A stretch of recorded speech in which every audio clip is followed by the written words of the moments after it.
knock knock. Washing my hands. Hi, I'm gonna be Savannah. I'm gonna be your nurse today, and gonna be doing your baby's assessment. Is that all right, Mom?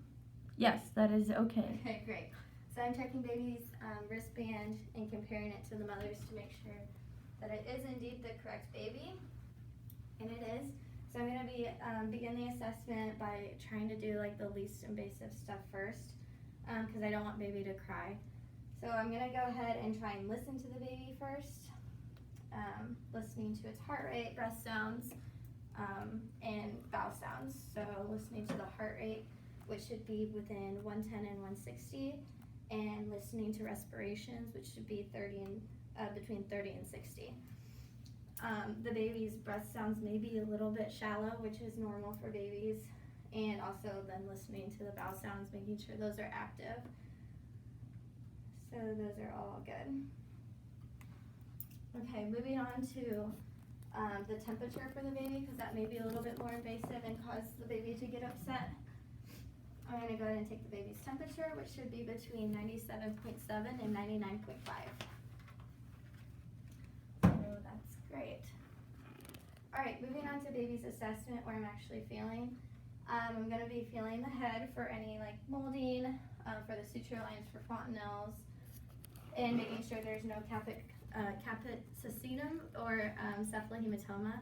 The difference between a capitocecum is that's just edema and it can cross suture lines, whereas the cephalohematoma is bleeding and it can't cross the suture line.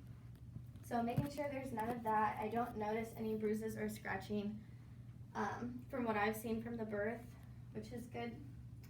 And moving on to the eyes are symmetrical. I don't see any subconjunctival hemorrhage, or there's no epicanthal fold in the baby that may be present in Asian or Down syndrome babies. Next, I'm moving on to the ears and the positioning of the ears. I just want to make sure that the eyes line up with the ears and making sure that they aren't sitting too low or too high. And if they were down low, it could indicate Down syndrome. And also I'm going to test recoil on the ear to make sure that the ear comes back to its shape, and there's instant recoil for this baby. Moving on to the nose, I would probably don gloves for this to check for the patency, so I'd cover one nostril and then cover the other nostril next. And keeping my gloves on, I'd be assessing the baby's mouth, feeling for the palate to be closed, and checking the baby's reflex for sucking. So that all looks good. Moving down to the clavicles, I want to make sure that the baby's clavicles are intact and not necessarily dislocated. So I would feel for the clavicles, and while I'm here, I'd be palpating for masses in the neck and ensuring that the baby has full range of motion. At this point, the baby's probably thrusting around and moving its head, so I would notice that there's full range of motion there. Okay, so now I'm going to move on down to like the abdomen and the chest of the baby. The baby's belly should be rounded and it should be soft, so I'd be palpating, and I've already listened to the baby's bowel sounds, so I wouldn't be necessarily elucidating any of the bowel sounds. So baby looks good there. I don't notice any discoloration of the baby. I don't notice any laguna and any bruising, any erythema toxicum, or any vernix, because it's been all washed off from the baby. Also checking for signs of jaundice. You could see jaundice in the chest, the abdomen, the forehead, the thigh, and the eyes, which would be the latest sign. And looking for signs of respiratory distress. The 5 signs would be nasal flaring, grunting, retractions, apnea greater than 20 seconds, and seesaw breathing. So I don't notice any signs of respiratory distress in this baby. Moving down to the private here, opening up the diaper. I notice this baby is a male, so I'd be looking for the location of the meatus, which is at the tip of the penis midline, and also looking for feeling if the testes were descended or not, and also feeling for noticing that there's moderate rugae rugae on the scrotum. So I don't notice any of that. And the baby does have foreskin. He has yet to be circumcised. For the baby of a female, for a female baby, you would want to be checking for that labia and ensuring that it's covering the clitoris and the menorah. And also, spotty bleeding could be normal just because of all the hormones, things like that. So now I am going to flip baby onto his belly. Go ahead and lay him flat. And here I'm looking for the spine alignment and the contour of the spine.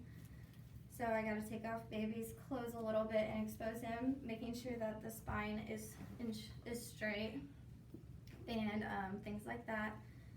And then I also want to be looking for any tufts of hair or dimples on baby, because that could be an indicator of something like spinal bifida. Moving on to the extremities of the baby. I have now seen both of baby's hands, and they have 5 digits each. So that's great. And then also I've noticed that the feet have 5 digits each. I would be assessing for the Babinski reflex, so I would take my fingernail in the sign of a J, and the baby's feet would flare out like that, fan out. So yeah, that looks good. I don't notice anything missing there. And I'd be checking for baby's last bowel movement, ensuring that the baby is having bowel movements. And also I would be also looking for the baby's last voiding. So one thing I did forget to mention was the creases on baby's feet. There's multiple creases on the feet of the baby, and ensuring there's more than like 1 or 2 creases on the baby's hands, because that could also be an indicator of Down syndrome or age in babies. Lastly, the last thing I would need to assess would be, I kept the baby warm during the assessment. Oh, and then the last thing that I would need to look for would be the Moro reflex. So either like hitting the side of the crib or clapping in the baby's face. The baby should react and like kind of raise their arms a little bit and be startled by by like the loud noise or the shaking of the crib.